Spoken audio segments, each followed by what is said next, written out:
भद्रावती तालुक्यातील घोसरी मुक्काम मुधोली येथील शेतकरी अरविंद दादाजी पेगड पल्लीवार यांनी वन विभागाच्या अधिकाऱ्यांवर अत्यंत गंभीर आरोप करत जिल्हा प्रशासनाकडे धाव घेतली आहे। त्यांच्या म्हणण्यानुसार 14 जून 2026 रोजी कोणतीही पूर्वसूचना, परवानगी किंवा कायदेशीर प्रक्रिया न पाळता वन विभागाच्या पथकानं जेसीबीच्या सहाय्यानं त्यांच्या शेतात प्रवेश करून सुमारे 2.5 एकर क्षेत्रात जबरदस्तीनं वृक्ष लागवड केली। या कारवाईमुळे उभ्या शेतीचं नुकसान होऊन मोठा आर्थिक फटका बसल्याचा दावा त्यांनी निवेदनातून केला आहे।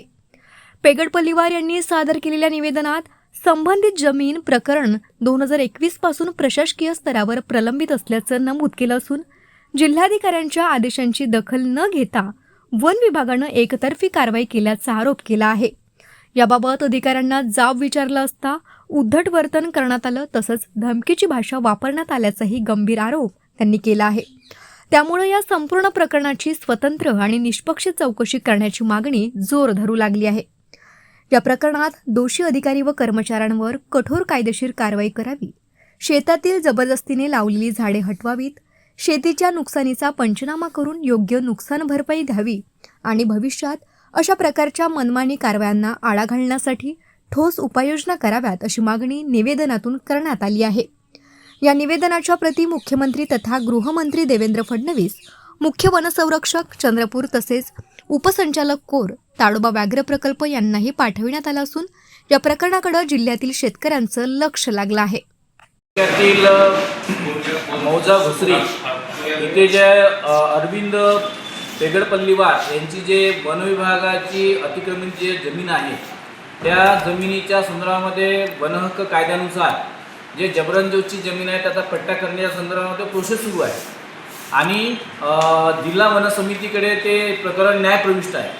असं असताना वन विभागाच्या काही अधिकारी कर्मचाऱ्यांनी जे आहे त्यांची दुश्मनी काढण्यासाठी त्यांच्या शेतामध्ये जे आहे खड्डे जेसीबीनं खड्डे पाडून जे आहे तिथं वृक्षारोपण केलेलं आहे आणि त्यांना जे भूमिन करण्याचं जे आहे कटकारस्थान त्यांनी रचलेलं आहे। कायद्यानुसार जे आहे जोपर्यंत त्या शेत जमिनीचा म्हणजे वनसमितीद्वारे त्या शेत जमिनीचा जोपर्यंत पट्टा मिळत नाही तोपर्यंत जे प्रोसेस आहे तोपर्यंत कुठल्याही कारवाई करू नये असा आदेश जे आहे जिल्हाधिकारी यांचा आहे।